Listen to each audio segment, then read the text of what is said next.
Kick the tires and light the fires. Do it.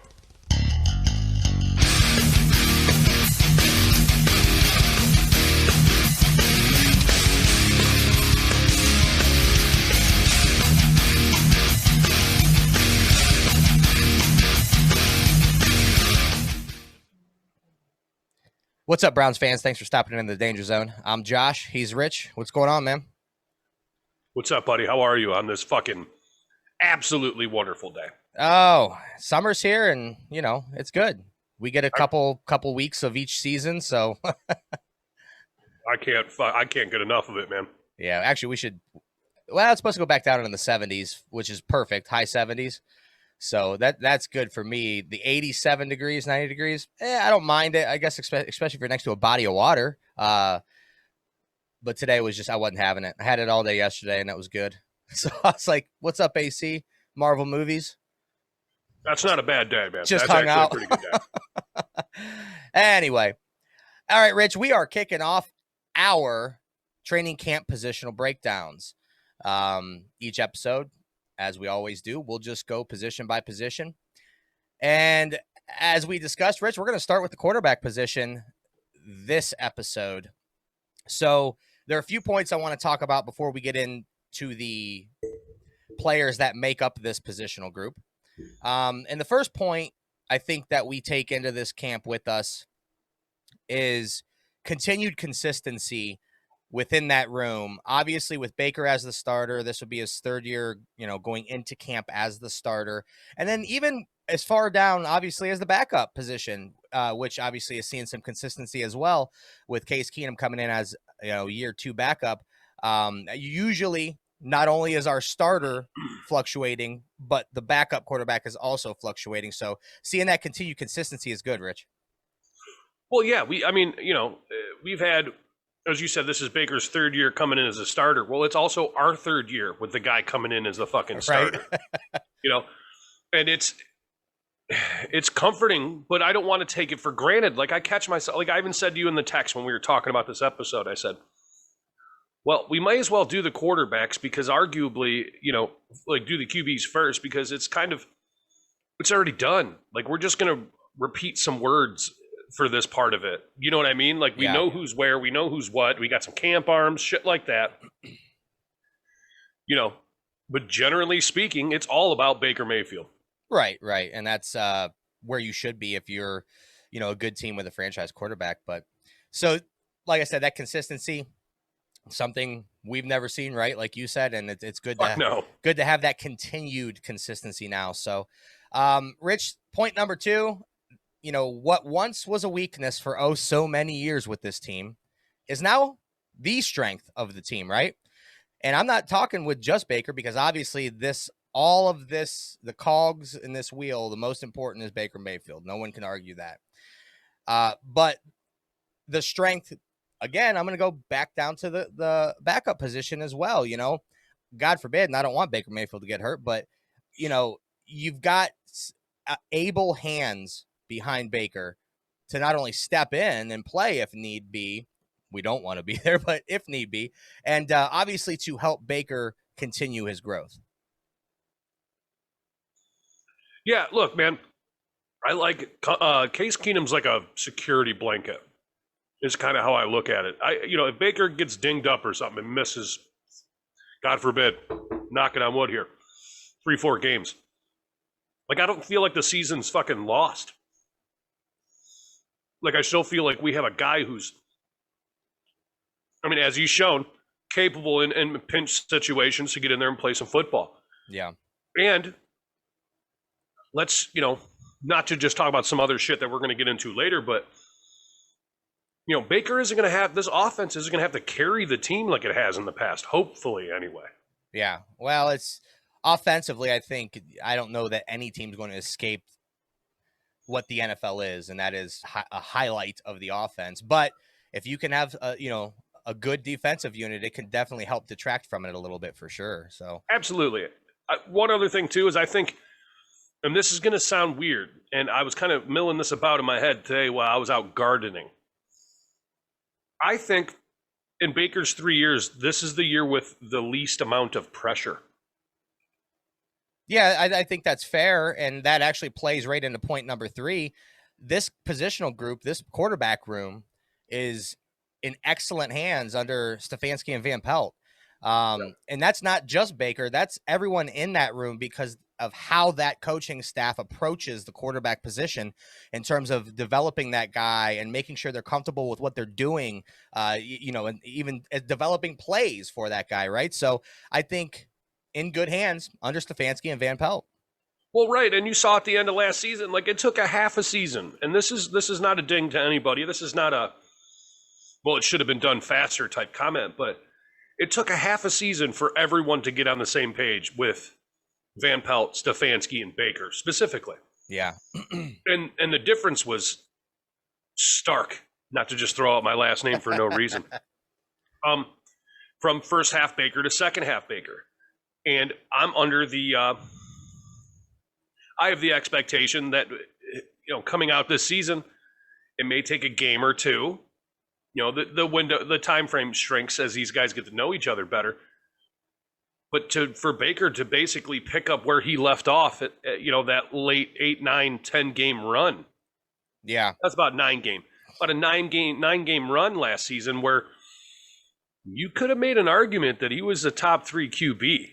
Statistically, for sure. I mean, even product on the field, winning ball games and all that whatnot. But right. To play into that, and that kind of ties into this last point, I think Stefanski and company, now that they have a season under their belt with, digesting the plays and kind of manipulating and formulating and seeing what works, I actually, although I have reservations because every Browns team has started slow and most of them have continued slow, but I think they are set up for the best opportunity to actually come out and start pretty decently quick.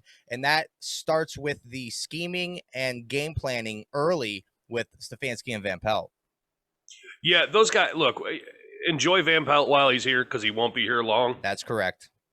Which is why I thoroughly enjoy having Stefanski kind of in control of the offenses, because then that's just going to be consistency.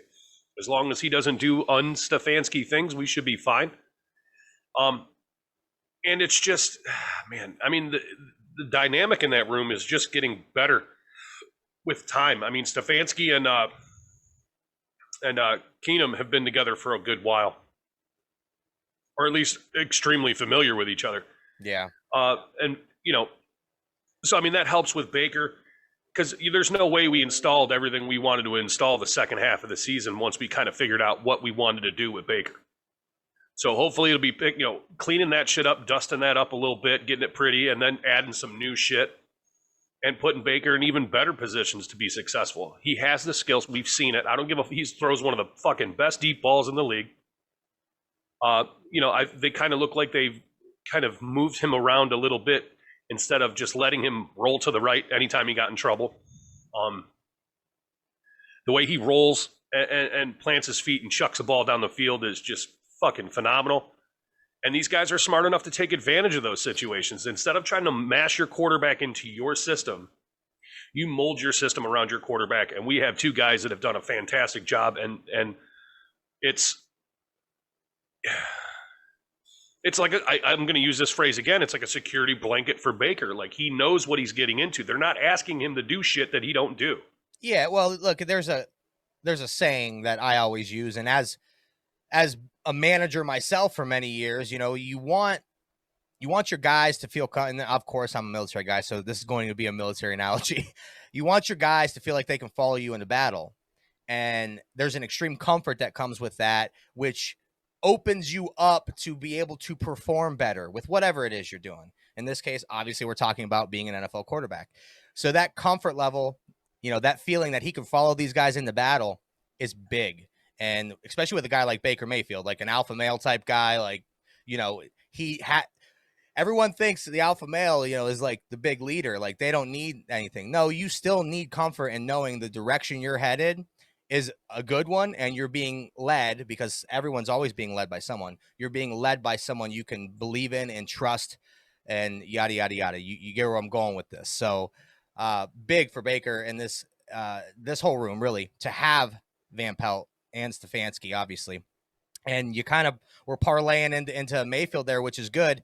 So we're going to start with him, go right down the three guys that are on the depth chart for the quarterbacks.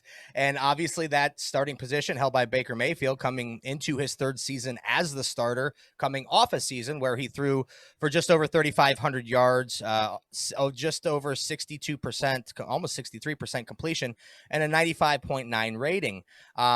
You know, over the years, we've seen Baker Mayfield be able to produce. Okay, he's went through stretches, obviously, where it's lulled a little bit, and a lot of that, and this is my opinion, and I think you can probably make it factual through laying out some numbers and research.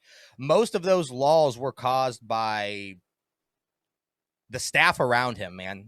How he was set up to do his job. Now, you can argue the grades come out of that, yada, yada, whatever, yada, yada, Peyton Manning, Tom Brady.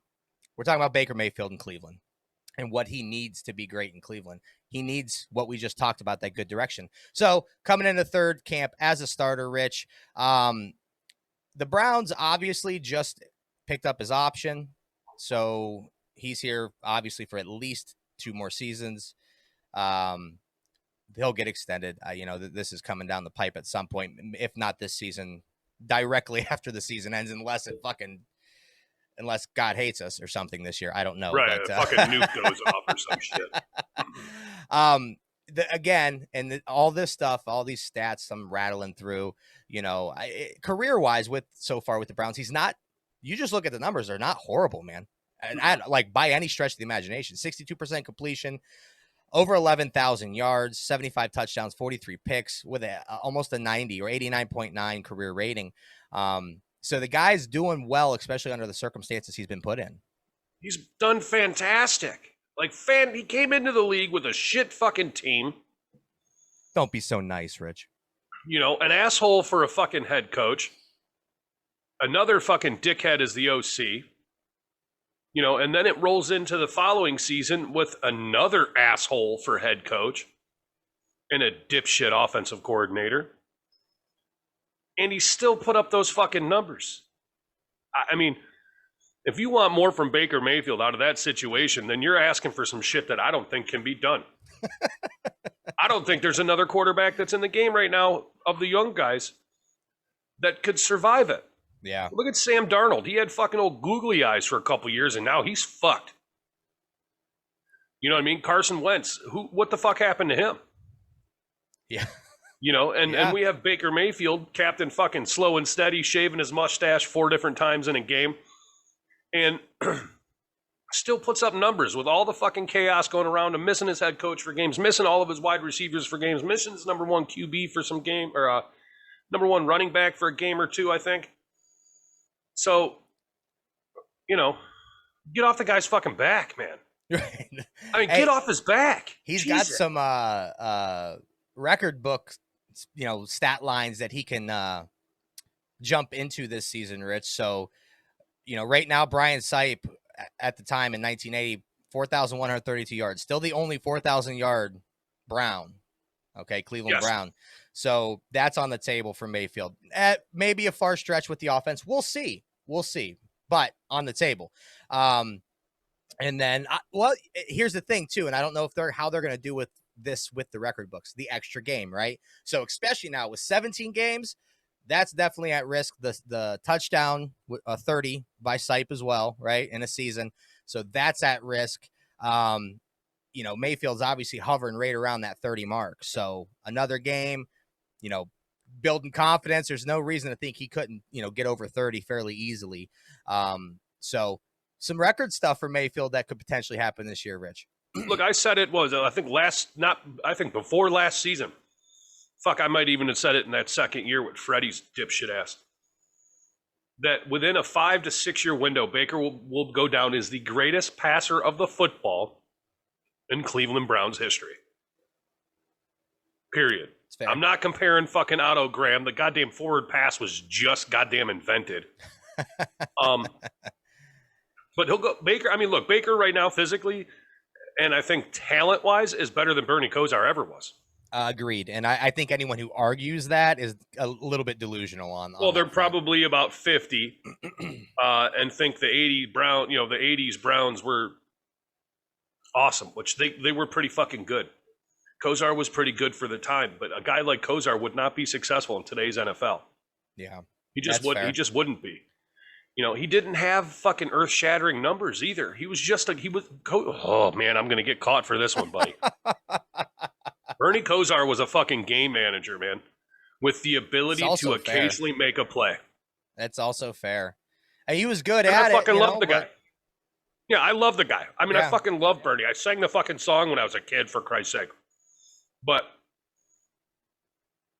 Baker Mayfield will be the greatest passer in Cleveland Browns history. Period. I concur, not even up for debate. I concur for sure. I don't think anything you said is unfair, man. I know it probably would ruffle some people's feathers, especially the like you said, the diehard 80s fans. But facts are facts, and you see what you see on Sundays. And yes, he is a more talented quarterback, and the ceiling is much higher with Baker than it ever was with Bernie, and that's fine. Everyone's got their role, and Baker Mayfield, even though early on they wanted to dub him as a game manager, especially even early on last season. But I think he showed throughout the course of the year as he got comfortable that he's much more than a game manager. He can win the ball game for you. So, well, even now, currently, as it sits right now, people are still trying to label him a game manager. I know. Look, early on, I was like, that's fine if that's what he's going to be, because he can be that, and that's fine. But like I said, I think he showed he's more than that. Oh yeah, definitely. And also, I'd like to point out that someone fucked up and left a fruit tray next to me. So here's all the fruits Rich is eating. Oh, dude, I'm smashing it this whole episode. I don't care if I look like there are people like, look at this fat bastard over here. Well, it's fruit. I mean, it's a lot of sugar, but it's all right. Yeah, but I'm just fucking shoveling it in, dude. It's so good. All right, we know Baker Mayfield is the starter. Obviously, great feeling to have that feeling. Great feeling to have that feeling. You know what I'm talking about. The next guy up on the depth chart, though, Rich, we talked about him a little bit, Case Keenum. A lot of people said when we signed him, he's kind of a a less talented Baker Mayfield. And I think that's fair in a vacuum. That's, as a general statement, kind of a journeyman quarterback. We know all about Case Keenum. He's around an 85 career rating. So yeah, you can kind of compare him stat wise and even style of play, but Baker Mayfield's got a stronger arm and he has more ceiling, the ceiling's higher and he's more athletic. So yes, I do agree that Case Keenum is a great value version of Baker Mayfield, but that allows what to happen, what we talked about early on. And that is, God forbid Baker Mayfield get hurt for a few games, whatever. It's not, you don't have Deshaun Kaiser stepping in there. You don't have, I'm not going to start listing all of them, but you get what I'm saying. You got a guy who could win a couple games for you out of 3, or hell, maybe even all 3. If he has to step in for a little bit. And it's nice having that comfort back there, Rich. Yeah, look, Case Keenum is like remember back in your maybe early 20s, you'd go out and have a blast and just get wrecked and fucking run all over town and make all kinds of mistakes, But it was always with that same buddy, right? The buddy you always seem to get in a mischief with. He's good for you in small doses, right? You hang with him all the time. You're fucking, your whole life's going off the rails. Same thing with Case Keenum. He is good for you in small doses. If you got to get him more than that, you're fucked. You saw that in Washington. You get him in small doses, he can do some damage for you in the playoffs, as you saw with Minnesota. Right. So Andy knows the system fucking inside and out. Like he is the absolute perfect backup quarterback. He's fucking expensive though. He is, and we've got him and Mayfield both through 2022. Now that we picked up Mayfield's option, Keenum set to make 7.3 this season, 7.8 in 2022. Mayfield is 10.5 this year, and then the 18.8 million for that 5th-year option. So he is a more expensive backup, Rich, but it is a position that the Browns deem valuable, and I think rightfully so. And I don't mind them spending a little extra there, especially for a guy that just fits what you're doing, fits that backup role perfectly. with what you're doing. So to me, it was a no-brainer. Even when they did it, we talked about it on previous episodes, and it still remains that way. And look, barring anything unexpected, at least for the next 2 years, it's going to be Mayfield Keenum. That's what it's going to be. So, well, let me ask you a question. What's his cap hit number in next season? I don't know. I don't have the cap numbers in front of me. This is just Okay. total contract value. So I don't know. Because I would venture a guess that this is Keenum's last year here, this season. You think here. with the cap having to do some shuffling, whatnot? Unless he takes less money. And I don't want to downplay the value of a backup quarterback. You don't want your whole season hinging on one guy, even though it kind of does, right? You try to avoid that, but sometimes it's unavoidable. But I don't see us continuously spending that kind of money. Right. I don't, especially with all, we talk about it every time because it is the fucking elephant in the room. We're going to be paying some serious fucking money in the next couple years. And we better pray to Christ that the fucking cap zooms up too over the next couple years, which it did recently. It bumped up, I think, 20 or so million or something like that. But, it's a match made in heaven. It's fucking perfect. That's the only way I can really sum it up with Keenum and his backup role. It's a match made in heaven. It's fucking perfect. I agree. Again, doctor, I concur. Yeah. So, and I'm glad we have that for a couple of years. Well, like you said, it could be gone after that 2 years, but right now on paper, under contract, 2 years, him and Mayfield. So we'll see how that works out. All right, Rich, the third guy, obviously we're not gonna spend a lot of time on. There was a little, so Gilbert originally held this position and he was kind of a fan favorite for a third quarterback. I guess you could say. Who was the other guy before Gilbert, that Mayfield's buddy? I'm drawing a blank. I am too, man. And I don't have it in front of me. It's okay. So Gilbert preceded him, that guy. And then Lauletta is the third guy on the depth chart now. And he essentially took over for Gilbert when Gilbert was signed off the practice squad. Now, Lauletta spent some time with the Giants. The Eagles. Who was the guy? You guys' name? No, I forgot about Kyle Lauletta. He's not awful. He doesn't have a big body. He's got nothing as a body of work, so he's under contract through 2022 as well. It's odd that all these guys are under contract through 2022. And he is set to make, why am I telling you numbers on the third guy? Who cares? But $780,000 next year and $895 in 2022. Not bad for a practice squad quarterback. Shit, right? It was David Blau. Blau? No, that's not the one I'm thinking of. Garrett Gilbert. Was it Gilbert I'm thinking of? No, remember the fucking RV shit when on the Hard Knocks and they did it was Mayfield. Was it Drew Stanton? Brody something or I'm looking through it now because I want to know. I might be thinking of Gilbert. I don't know, man. And you know what I like? That these third guys on the depth chart are a haze in my head. That's a good feeling. Yeah, we don't have to worry about that shit anymore, dude. That was so terrible. It was just really just an awful way of life. Yeah, the Browns had a couple young guys too they were invited to the rookie minicamp recently. Didn't sign either of them, but they did bring in a couple young guys and have them throw around. Obviously, you need some arms in rookie minicamp to throw the football around, so they made that happen. So, Rich, overall, this quarterback room, obviously with Baker and Case being the main meat of that, a strength, like I said earlier, which with a position group that used to be a weakness, we've got that continued consistency and leading them guys with Stefanski and Van Pelt, man. Overall, very, very, very good room for next year. Yeah, it's in a good place. It's a B+ group. It's a B+ group right now. It's fair. And the only reason it's not an A is because half of Baker's season last year was just meh. It wasn't bad. Okay, he had some games where he didn't throw touchdowns, but we didn't need to because we have a Nick Chubb, and other teams don't. But it's a B+ room. I have no issues with it, man. Again, doctor, I concur. Okay, off of the positional group, Rich, but we're gonna stick with a little bit of quarterback talk. So the OTAs now are the talking point. We knew this was coming. The Browns are in a precarious situation where they have J.C. Treader as their as their center, and he's the league union rep guy or president or whatever his title is. I don't know. So the offense right now, obviously, is not attending OTAs.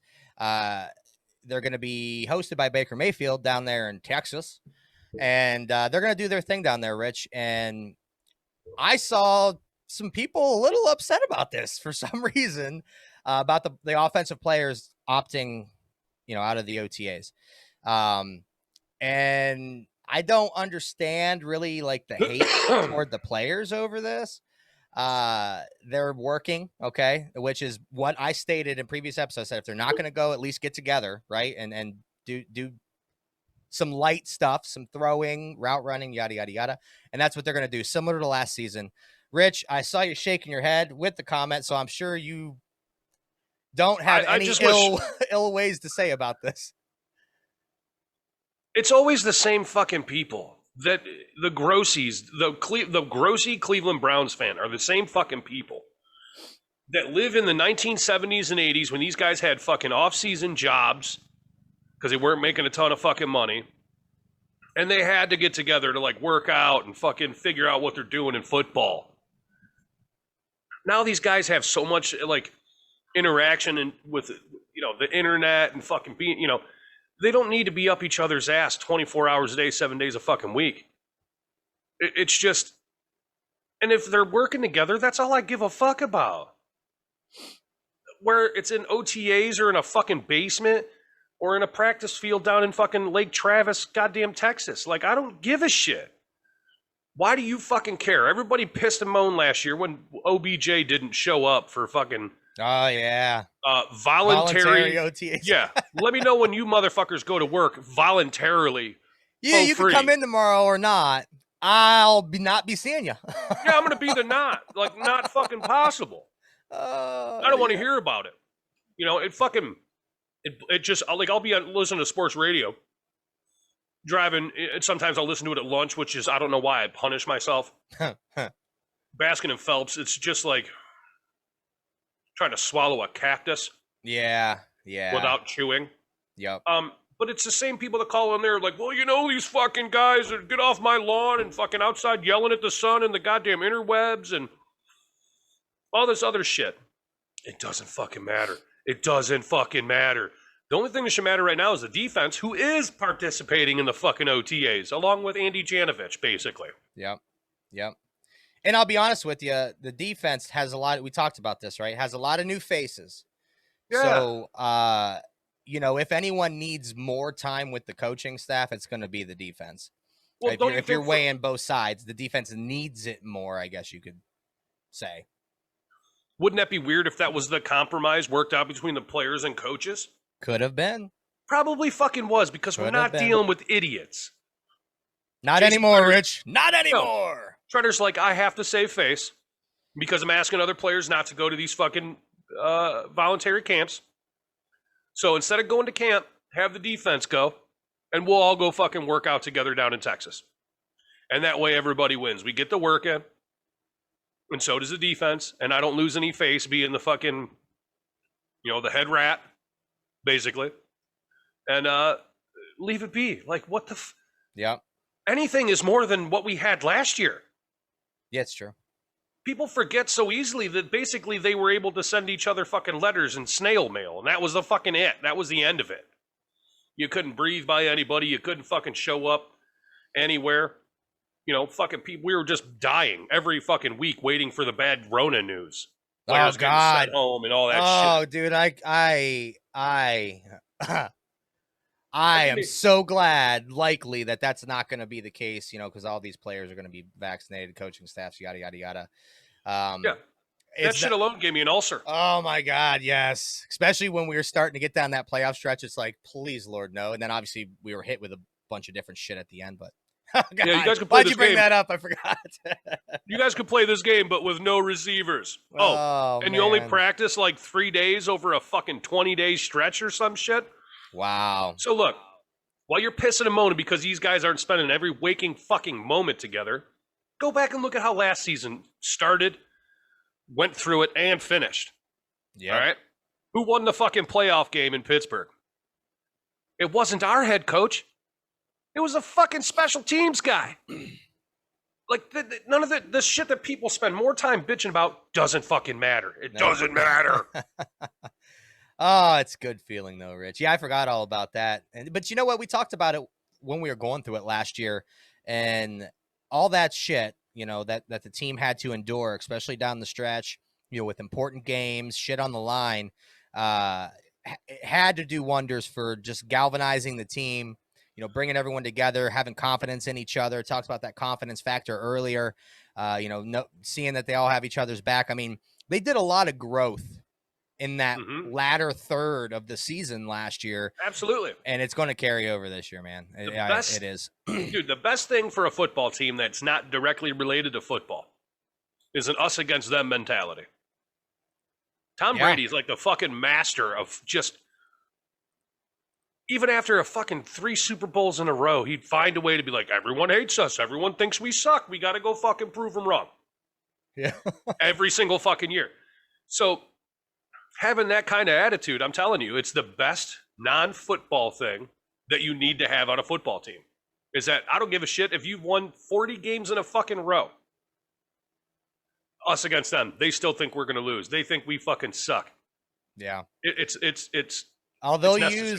And they've got guys on that team that will use that, and that's good. I mean, you look at Teller, obviously with the Browns as the Browns, hyping them up on the sideline. You got people like Jarvis who are going to use that stuff, and I want them to. If you have anyone doubts you, use it. If you need to use it, use it. Just use it, consume it, go out there and whoop their ass, man. That's fine with me.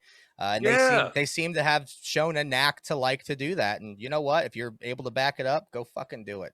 Well, look, man, last season I got a little irritated at times where I didn't feel like we had the right to like beat our chest as much.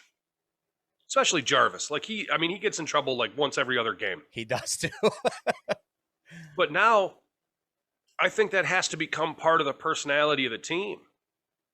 I think we earn the right to talk shit and tell you go fuck yourself. We're not the same old Browns, bitch. You know what I mean? We're not. And if we want to come out, and that's what we need to do, is come out and talk shit and just say all kinds of terrible things about your mother, so be it. We dogs now. Dude, I'll adopt that shit all day long. Yeah. I love it. Bring the attitude with it, man. Hell yeah, man. We've earned it. We fucking earned it. I agree. And you know what? Some of that attitude, Rich, is going to help certain individuals maybe achieve some pretty great things this year. And I talked about Baker Mayfield having the opportunity to project himself further up the record books for the Browns. Myles Garrett is sitting in that same boat too. As it sits right now, he's been hampered a little bit the last couple seasons, one with suspension and then COVID. So he hasn't really been able to reach his full potential in terms of the span of a whole season. But he's eyeballing, obviously, Reggie Camp's 14 sacks as a Brown in 1984. He's eyeballing that because that's a very attainable mark for him to hit if he can stay healthy and play the whole season. But Garrett, he obviously wants that Strahan record of 22 and a half, which a guy that's that athletically gifted and the ability to play football, with such a high football IQ, he definitely can hit that. And then the other thing, Rich, is in terms of Browns records is Clay Matthews, 62 total sacks, 19 and a half right now of Myles. So he's another one, Myles Garrett, that's going to be holding a lot of Browns records. Yeah. So number one, the record should be 21 and a half sacks for Michael Strahan. Or is it 21 and a half? Gave him. No, it's 22 and a half. Yeah. Oh, you're talking about the one was. But Brett Favre gave him pull it up on YouTube. Brett Favre, he fucking took the snap. And like the guy on the right side just let Strahan go. And Brett Favre was like, ah! And fucking dropped onto the ground. And Strahan was the first one there to touch him. But Myles Garrett will have the season record by game 14. And he'll fall just shy of 22 and a half with 19 sacks this season. Nice. That's my take on 19 and a half gets him tied with I just said his name, Matthews, for 62 total Brown, top list for total sacks as a Cleveland Brown. All right, then he gets 20. He's got to get both them fucking records. He's well on his way, man. Yeah, he's well on his way. One more thing in terms of records, since we're talking records, we have an opportunity this year and every year henceforth to break the franchise record for total wins. Now, obviously, all these records are strengthened to be broken because of the extra game this year. So way back in 1948, right? Browns went 14-0, and that's actually recognized by the Pro Football Hall of Fame as one of only 3 perfect seasons. Which, Dude, I could hear the Yinzers right now. That's not true. It's fact. It's recognized by the Hall of Fame. So, in 1986, the Browns went 12-4 before losing to, in the AFC Championship game. And then obviously last year we had 11 wins. So we're staring down the barrel, if you're talking history, 14 wins being the benchmark for all-time franchise in one season.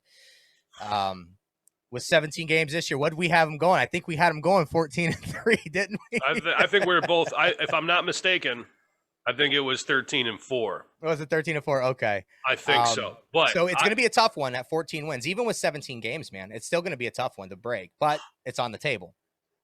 I think this early in the Browns dynasty that is starting, I think that's just, I think that's a little bit of a leap. 14 games, going 14-3. I mean, that's a lot of wins. Jesus Christ. I would know how to act. I wouldn't. I would lose my ever loving mind. Well, I'll tell you what, they're set sentence up. I mean, it's tough these days to win. It's tough.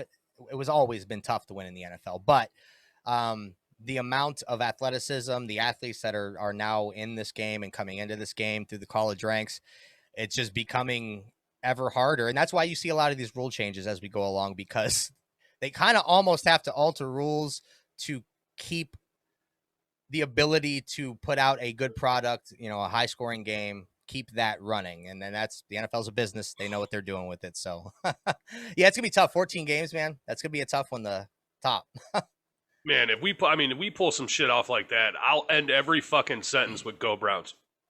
For the rest of my life. Like, no matter what you're talking about. Dude, happy birthday, bro. Go Browns. Everything. Avery, go to bed. Go Browns. Yep. Everything. It would be, imagine the fucking numbers this team would have put up to fucking go 14-3. Like the numbers. Oh, well, we'll see. We'll see, man. If we can get some, some help from the defensive side of the ball and the offensive side keeps evolving, I think the sky's the limit for this team. I think, it's all of it goes back to Baker Mayfield and Kevin Stefanski, dude. So, and, Joe Woods is on the hot seat too, man. He's got a lot riding on this season, boy. He does. You're accurate in saying that. And I'm sure Joe Woods is going to be a topic of discussion as we go through our defensive positional breakdowns for sure. He does have a lot riding. So with that being said, Rich, some things to look forward to. Obviously, we're getting pretty close to football. And by pretty close, I mean, training camp's a couple months away and the Hall of Fame game is 2.5 months away. So football's coming. I think Browns football is around 12 weeks away or something. So we're getting there slowly but surely. At least as we grind here towards training camp, we're going to have a little bit more to talk about. We're starting, obviously, our positional breakdowns. So this is where the ball starts rolling a little bit. So we're going to start gaining a little bit of momentum as we head towards training camp. So this will be good. All right, Rich. On to Fuck, Marry, Kill. And since it's my week this week, I chose to go sports edition of Fuck, Marry, Kill. So for this edition, Rich, we got Ronda Rousey. Oof. We got Tanya Harding. And we got Serena Williams. Oh. Fuck, Marry, Kill, Rich.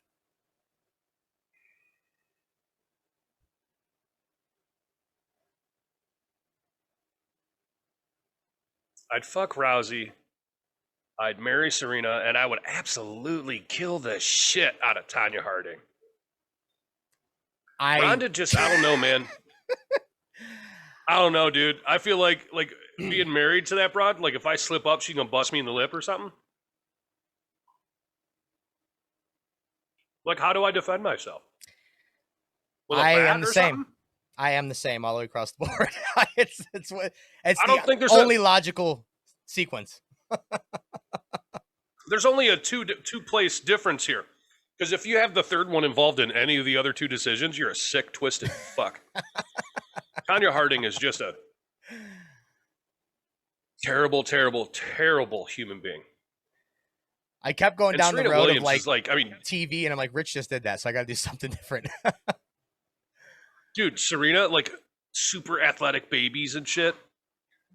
Like that chick's a monster athlete. Man. Oh yeah. Yep. And she's got a ton of loot and all these trophies. I could drink beer out of the fucking Wimbledon fucking trophy or something. Right.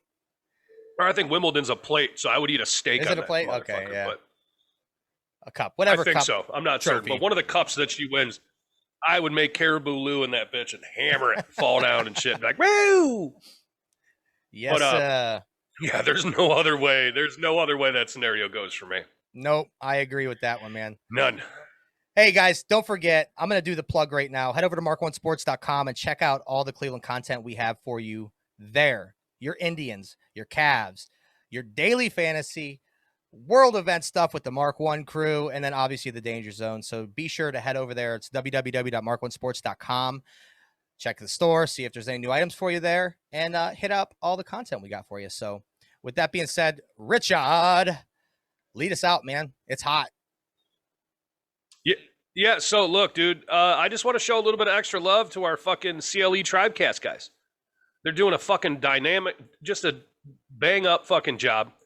It's a shit ton of games to cover. A bunch of, the Indians aren't lots of moving fucking pieces because they're super young. Defensively haven't been really good. Sometimes they're a tough watch. And Jeremy and Kevin are fucking all over it, dude. They are all fucking over it. Go look them up on any of your podcast avenues, and I guarantee you they pop up their first couple inside that search Indians, and they come up quick, man. They're doing a fucking lights out job, man. So good job out of them. Good job, guys. And that's all I got. Fucking go Browns, baby. Go Browns. Go Browns. Yeah.